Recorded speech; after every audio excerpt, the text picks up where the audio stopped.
Apa yang bisa Abang batasi? Maksudnya gini, apa yang bisa Abang kasih ke Alea untuk biar tetap ada di jalan Oke, rules oke, yang oke. ini deh? Gue balik ke fondasinya dulu.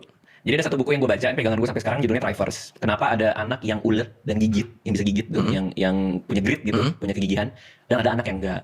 Nah di buku itu tuh dijabarin beberapa fondasi anak yang ternyata punya pemikiran mental seorang pejuang. Oke. Nah yang pertama adalah Fight mental. Itu bahasa Inggrisnya ya?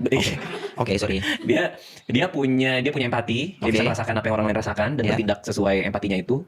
Lalu dia tahu apa yang dia bagus dan dia dalam sebuah state yang konstan untuk memperbaiki apa yang dia kurang Ya. di hal yang dia bagus ini. Sama dia dan itu semua didapatkan dari keluarganya dia. Itu ada beberapa variabelnya. Oke, berarti Oke. keluarga ini yang akan harus membangun itu, membangun. Nah, artinya kan kita nggak tahu ya, kita nggak tahu teman dia di luar kayak apa, kita nggak tahu opportunity di luar untuk dia mau kerjanya jadi apa, kita nggak tahu, mau jadi YouTuber atau segala macam pilihan-pilihan dia kita nggak tahu. Tapi yang kita bisa tahu adalah mampu nggak kita ngebangun fondasi dia supaya menjadi anak yang gigih ini.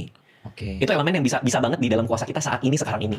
Itu dulu ya, berarti. Itu dulu. Fondasi itu yang kita bisa kuasai sebagai orang tua dan yang biasa di rumah. Menurut gua. Oke, empati, punya kesadaran untuk berubah jadi lebih baik lagi. Iya, ada growth mindsetnya, pokoknya dia tuh punya kesadaran apa yang dia bagus dan bisa berempati sama orang. Patokannya sih itu. Tapi ada banyak tuh di buku Trifers, ada beberapa lagi tuh, ada beberapa pilar lagi. Sehingga kalau kita mikirin hal-hal di luar kuasa kita, which is teman sekolahnya dia atau pilihan karir dia nanti, itu kita akan stres sendiri. Jadi kita kan pikirinnya dalam kendali kita, yaitu bisa nggak kita ngebangun si anak dengan fondasi-fondasi tadi. Contohnya itu dengan membiasakan diri dia untuk cerita apa adanya secara transparan dan terbuka ke kita. Ke kita apapun ya. Apapun. Sehingga kalau dia cerita, kita bisa koreksi. Kalau misalnya dia melakukan hal yang menurut kita nggak pas,